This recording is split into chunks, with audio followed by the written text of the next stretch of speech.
On ne raconte pas son nom. On le murmure. Zarqa, Al-Yamama, la colombe aux yeux bleus.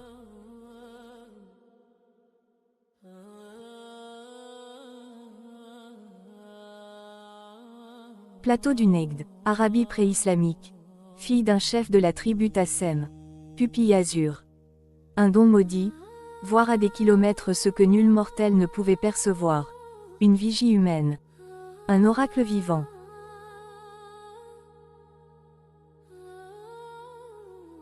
Hassan ibn Touba, roi du Yémen, prépare l'invasion. Ses généraux tissent la ruse. Ses armées avancent masquées, camouflées dans les arbres déracinés, portées comme boucliers végétaux. Tactique invisible. Pour tous, sauf pour elle.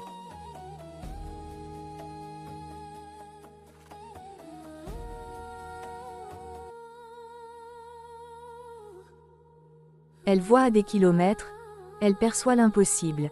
La forêt qui marche, les arbres qui cachent les lances, l'armée qui se déguise en nature. Elle voit ce que personne ne peut voir. Et elle crie.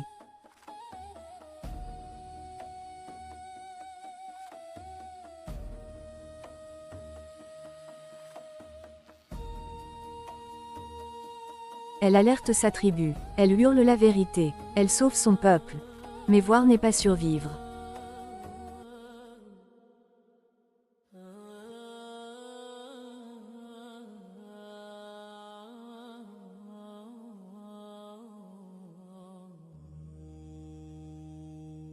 Capturé, condamné. Ses yeux arrachés. Certains récits disent crever, d'autres brûlés. Le don qui la rendait unique devient la raison de sa mise à mort. L'Empire ne tolère pas les voyants. Le pouvoir déteste ceux qui percent ses intentions.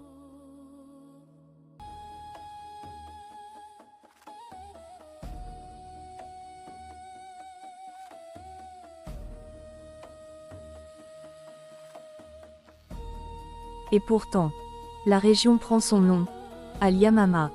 La légende traverse les siècles. La poésie arabe immortalise son regard. Zarqa devient métaphore, celle qui voit ce qu'on refuse de montrer. Celle qui alerte avant qu'il ne soit trop tard. Celle qu'on fait taire parce qu'elle dit vrai. On ne se souvient pas toujours des rois conquérants. Mais on se souvient toujours de ceux qui ont vu venir la tempête.